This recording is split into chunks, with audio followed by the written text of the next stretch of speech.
Doctor on Call.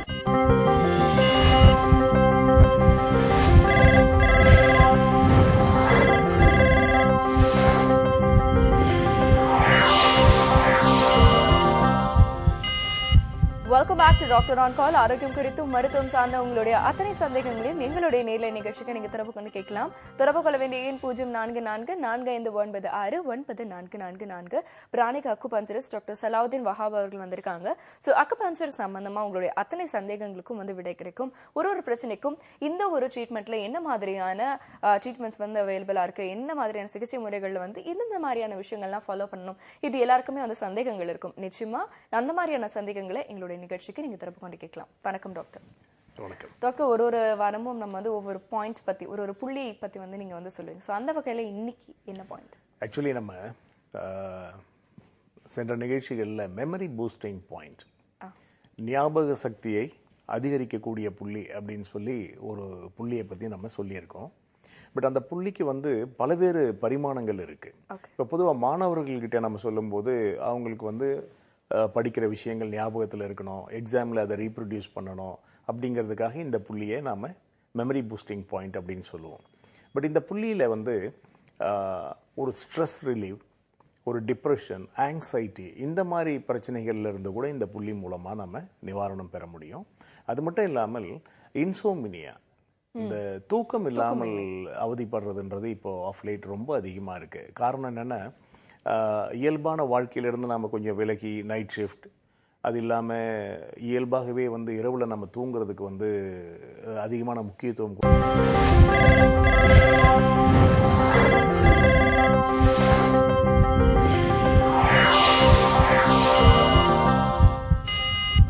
Welcome back to doctor on call. ஆரோக்கியம் குறித்தும் மருத்துவம் சார்ந்த உங்களுடைய அத்தனை சந்தேகங்களையும் எங்களுடைய நேர்ல நிகழ்ச்சிக்கு நீங்க தொடர்பு கொண்டு கேட்கலாம். தொடர்பு கொள்ள வேண்டிய எண் 0444459444. Pranic acupuncturist doctor Salahuddin Wahab அவர்கள் இருக்காங்க. ஸோ இது சம்பந்தமான உங்களுடைய அத்தனை சந்தேகங்களையும் எங்களுடைய நிகழ்ச்சிக்கு நீங்க தொடர்பு கொண்டு கேட்கலாம். வணக்கம். வணக்கம்.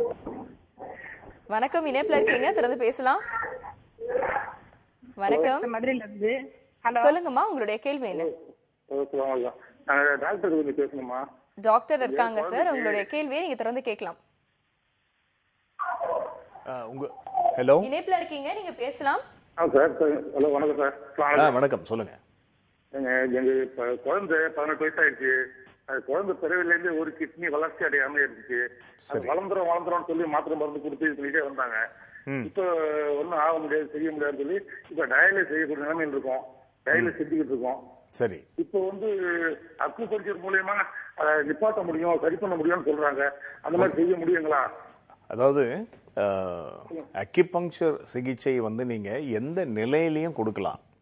ஆனால் பிரச்சனையினுடைய பாதிப்பு எந்த அளவுக்கு இருக்குதுன்றதை பொறுத்து தான் ரிலீஃப் கிடைக்கும். இப்போ இந்த குழந்தையை பொறுத்த வரைக்கும் இது ஒரு பிறவி கோளாறு அப்படின்னு நீங்கள் சொல்கிறீங்க. ரெண்டாவது, குழந்தையினுடைய வயது இப்போ 18. ஸோ 18 வருஷமாக இருக்கக்கூடிய ஒரு பிறவி பாதிப்புக்கு வந்து இப்போது நீங்கள் டயாலிசிஸ் ஸ்டார்ட் பண்ணிட்டீங்க இல்லையா? ஹலோ, டயாலிசிஸ் செய்ய துவங்கிட்டீங்களா? சரி, இப்போ இந்த சூழ்நிலையில் அக்குபஞ்சர் ட்ரீட்மெண்ட் நீங்கள் கொடுக்க ஆரம்பிச்சிங்கனாக்கா கிராஜுவலாக உங்களுக்கு இம்ப்ரூவ்மெண்ட் இருக்கும். டயாலிசிஸ் செய்வதற்கான அந்த இப்போ வாரத்தில் ஒரு 3 தடவை நீங்கள் டயாலிசிஸ் போகிறீங்க அப்படின்னும் போது அது 2 தடவையாக குறைக்கிறதுக்கான வாய்ப்புகள் கிடைக்கும். மற்றபடி அந்த இப்போ அந்த பேஷண்ட்டோட கண்டிஷன், ப்ரெசன்ட் எனர்ஜி லெவல்ஸ் எப்படி இருக்குது அப்படிங்கிறத நம்ம பார்த்தா மேற்கொண்டு விவரங்களை சொல்லலாம். ஜென்ரலாக இந்த கண்டிஷனில் அக்குபஞ்சர் கொடுக்கலாமா அப்படின்னா டெஃபினட்டாக அக்குபஞ்சர் ட்ரீட்மெண்ட் செய்யலாம். பட் பலன் அப்படிங்கிறது வந்து நீங்கள் அந்த ஃப்ரீக்வன்சியை வந்து கொஞ்சம் லென்தன் பண்ணிக்கலாம். ஒரு 3 முறை டயாலிசிஸ் செய்யறத 2 முறையாக செய்யறதுக்கு வாய்ப்புகள் ஏற்படும். ஸோ டாக்டர் சொல்லியிருக்க மாதிரி வந்து பாத்தீங்கன்னா உங்க குழந்தையோடைய எந்த மாதிரியான எனர்ஜி லெவல் அப்படிங்கறத பொறுத்து தான் வந்து ட்ரீட்மெண்ட்ஸோட அந்த வீரியம் வந்து இன்க்ரீஸ் ஆகும்னு சொல்லியிருக்காங்க. ஸோ ஒரு கன்சல்டேஷன் வந்து எடுத்துக்கோங்க, சைட் பை சைட் உங்களுடைய ட்ரீட்மெண்ட்டும் வந்து கண்டினியூ பண்ணிட்டே எடுத்துக்கோங்க. உங்க பிரச்சனைக்கான தீர்வு நிச்சயமா கிடைக்கும். அடுத்த நேயர். வணக்கம். ஹலோ, வணக்கம், உங்க பேர் சொல்லுங்க. மேடம், நான் விமலா பேசுறேன் மேடம், மதுரையில இருந்து. சொல்லுங்க விமலா, உங்களுடைய கேள்வி என்ன? மேடம், எங்க பையனுக்கு வந்து ஃபிக்ஸ் வந்திருக்கு, ஒரு 3 டைம் ஃபிக்ஸ் வந்திருக்கு. ஓகே. ஆனா வந்து அவனுக்கு இப்ப இஇஜி டெஸ்ட் எடுத்து பார்த்ததுக்கு அப்புறம் டேப்லெட் கொடுத்துருக்காங்க, ஒரு 3 இயர்ஸ் எடுத்து சொல்லியிருக்காங்க. Okay okay. ஆனா வந்து அவன் வந்து நைட்ல வந்து தூங்கவே மாட்டேன்றான், ரொம்ப லேட்டா தூங்குறான். என்ன வயதுமா? சொல்லுங்க. என்ன வயதுமா? வயசு வந்து 13 வயசு ஆகுதுங்க. 13 ஞாபக சக்தி ரொம்ப ஞாபக சக்தி கம்மியா இருக்கு. சரிம்மா, டாக்டர் இருக்காங்கம்மா, நம்ம கேட்கலாம். இப்போ அவன் ரெகுலர் ஸ்கூலுக்கு போறான் நம்ம. ஆமா ஆமா சார். எந்த கிளாஸ் படிக்கிறான்?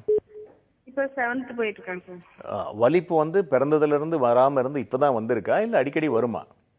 இல்ல சார், அவனுக்கு வந்து ஒரு 2.5 வயசுல வந்து கீழே விழுந்தான், குப்புற கீழே விழுந்தான். விழுந்தப்ப வந்து அப்படியே மூச்சு பேச்சல நின்றுச்சு ஒரு வாட்டி. சரி. அதோட நாங்க பக்கத்துல கிளினிக் கூட்டு போனா சரியாயிடுச்சு சார். அப்புறம் திரும்ப வந்து ஒரு வாட்டி ஃபீவர்னால ஃபிக்ஸ் வந்துச்சு சார். அது எந்த வயசுலமா? அது வந்து ஒரு 5 வயசு இருக்குங்க சார். சரி. இப்போ வந்து ஒரு 10 வயசுல ஒரு வாட்டி அது மாதிரி ஃபீவர் ஓவர் ஆயிட்டு திரும்ப ஃபிக்ஸ் வந்துச்சு. சரி. இஜி டெஸ்ட் எடுத்து பார்த்துட்டு சார் வந்து டேப்லெட் போடணும், நியூரோ டாக்டரை பார்த்தோம். இப்போ 3 வருஷமா நீங்க அந்த மருந்து சாப்பிட்டுட்டு இருக்கீங்களா? 2 வருஷமா போட்டுட்டு இருக்காங்க சார். அடுத்து வந்து ஒரு வருஷம் கழிச்சு டோஸ் குறைச்சிருக்காங்க. 10 வயசுக்கு அப்புறம் அவனுக்கு ஃபிட்ஸ் வரலையாமா? இல்ல சார், இப்ப மெடிசன் எடுத்ததுல இருந்து இல்ல சார். Very good. நார்மல் டெலிவரியா? ஆமா சார். உங்களுக்கு முதல் குழந்தையாமா? ஆமா சார். ஆமா சார். ஓகேம்மா, இப்போ நான் சொல்றதை நீங்க கவனமா கேளுங்க. ஃபிட்ஸ் வராம இருக்கிறதுக்கு நான் வந்து ஏற்கனவே 2 லைஃப் சேவிங் பாயிண்ட்ஸ் அப்படின்னு சொல்லியிருக்கேன். ஒன்று வந்து நம்ம மூக்குக்கு கீழே மேல் உதட்டில் இருக்கு, இன்னொரு புள்ளி நம்முடைய கால் பாதத்தில் இருக்கு. அது K1 அப்படின்னு சொல்லுவோம். அந்த படங்களை கூட நீங்கள் அப்புறமா நீங்கள் பார்த்துக்கலாம், கூகுளில் பார்க்கலாம், இல்லை என்னோட வெப்சைட்டில் பார்க்கலாம். இந்த 2 புள்ளிகளில் நீங்கள் அழுத்தம் கொடுத்தீங்கன்னா வலிப்பு வராமலேயே தடுக்க முடியும், அல்லது வலிப்பு வந்தவுடன் அழுத்தினீங்கனால உடனடியாக வலிப்பு நின்றுடும். ரெண்டாவது, இப்போ இந்த மருந்து சாப்பிட்றதுனால ஒரு 2 வருஷமா வலிப்பு வராமல் இருக்கு அப்படின்னு சொல்றீங்க. அந்த குழந்தைய ஒரு தடவை நீங்கள் நேரில் ஒரு அக்யூபஞ்சர் டாக்டரை சந்திச்சு அறிவுரை எடுத்துக்கிட்டீங்கன்னா இந்த மருந்துகளை குறைக்கிறதுக்கான வழியை நம்ம பார்க்கலாம். ஏன்னா இந்த மருந்துகளை வந்து இனிமே அவன் தொடர்ந்து சாப்பிட்டா பலவிதமான பக்க விளைவுகள் வருவதற்கான வாய்ப்புகள் இருக்கும். அதை டாக்டர்களே குறைக்கிறதுக்கு தான் முயற்சி பண்ணுவாங்க. ஸோ இந்த சூழ்நிலையில் அக்யூபஞ்சர் சிகிச்சையை நீங்கள் சேர்த்து எடுத்துக்கும் போது அந்த மருந்துகளை வந்து நம்ம விரைவாக குறைக்க முடியும். But all of a sudden அந்த மருந்தை நீங்கள் நிறுத்திடக்கூடாது. ப்ராப்பராக அக்யூபஞ்சர் ட்ரீட்மெண்ட் எடுத்த பிறகு, ப்ராப்பராக டயக்னோஸ் பண்ணி அவனுக்கு அந்த சப்போர்ட் கிடைத்த பிறகு படிப்படியாக அந்த மருந்தினுடைய அளவுகளை குறைச்சி தான் நிறுத்தணும். ஓகேவா? ஸோ அவசரப்படாதீங்க. குழந்தைக்கு வந்து நீங்கள் 13 வயசு ஆயிடுச்சு, பட் இப்போ அந்த மருந்தை நிறுத்துறதுன்றது நல்ல விஷயம்தான். ஆனால் அதுக்கு நீங்கள் ஒரு ப்ராப்பர் ட்ரீட்மெண்ட் எடுத்துக்கிட்டு கிராஜுவலாக மருந்தினுடைய அளவை குறைத்து தான் நிறுத்தணும். வலிப்பு வராது. அவனுடைய அந்த மருந்துகளை இத்தனை வருஷமா சாப்பிட்டதால ஏற்பட்ட பாதிப்புகள் எல்லாம் கூட நாம அக்யூபஞ்சர் மூலமா சரி பண்ண முடியும். நிச்சயமா டாக்டர். ஸோ டாக்டர் சொன்ன ஆலோசனை வந்து பின்பற்றுங்கம்மா. நேரில் ஒரு கன்சல்டேஷன் எடுத்துக்கிட்டீங்கன்னா உங்களோட அந்த மெடிசனுடைய லெவல்ஸ் வந்து கொஞ்சம் கொஞ்சமா கிராஜுவலா நம்ம வந்து கம்மி பண்ண முடியும். அதே சமயம் பிரச்சனை திருப்பி வராமலும் வந்து பாதுகாக்க முடியும்னு சொல்லியிருக்காங்க. முயற்சி பண்ணி பாருங்க. அடுத்த நேர் வணக்கம். வணக்கம், இணைப்புல இருக்கீங்க, தொடர்ந்து பேசலாம். ஓகே, கால் கட் ஆயிடுச்சு அப்படின்னு நினைக்கிறேன் டாக்டர். ஸோ நம்ம வந்து குறிப்பா வந்து இந்த இன்சோம்னியா பத்தி பேசிட்டு இருந்தோம். இந்த ஸ்ட்ரெஸ் இந்த மாதிரியான விஷயங்களுக்கு வந்து எப்படி மெடிடேஷன் இந்த மாதிரியான விஷயங்கள்லாம் ஹெல்ப் பண்ணுது அப்படிங்கறத குறித்து வந்து பேசிட்டு இருந்தோம் டாக்டர்.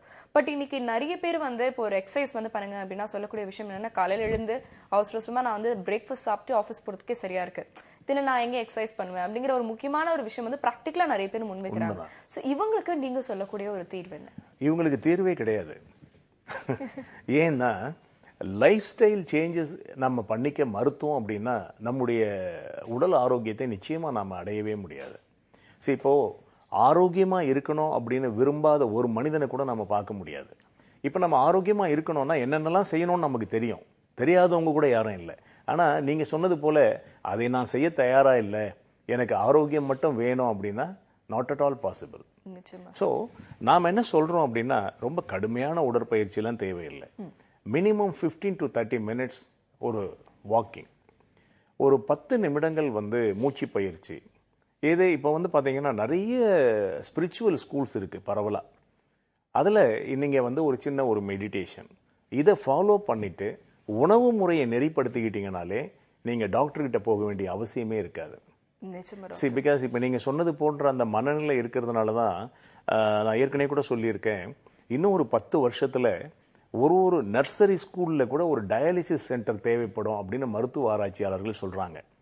காரணம், இன்றைக்கு வாழ்ந்து கொண்டு இருக்கக்கூடிய மனிதர்களுடைய உடல்நிலை ஆரோக்கியமா இல்லை. கருத்தரிப்பதில் மிகப்பெரிய பாதிப்பு இருக்கு. குழந்தை இல்லாத பிரச்சனை நிறைய பெற்றோர்கள்ட்ட இருக்கு. பிறக்கும் குழந்தைகள் நோயோட பிறக்கிறாங்க. ஸோ இந்த நிலை நீடித்தால் எதிர்காலம் எப்படி இருக்கும் அப்படிங்கிறத நாம நினைச்சு கூட பார்க்க முடியாது. ஸோ அதனால நிச்சயமா லைஃப் ஸ்டைல் சேஞ்சஸ் இப்போ வந்துகிட்டு இருக்கு. ஆனால் இப்போ பார்த்தீங்கன்னா இப்போ எல்லாருமே எந்த ப்ராடக்டாக இருந்தாலும் இது ஒரு ஹெர்பல் ப்ராடக்ட்னு சொன்னால் தான் விற்க முடியுது. இப்போ பாத்திரங்கள் கூட பார்த்தீங்கன்னா மண் பாத்திரங்களில் சமைக்கிறது அப்படிங்கிறதெல்லாம் இப்போ வந்து ஒரு பேஷனாக மாறிட்டு வருது. ஸோ அந்த சைக்கிள் கம்ப்ளீட் ஆயிடுச்சு.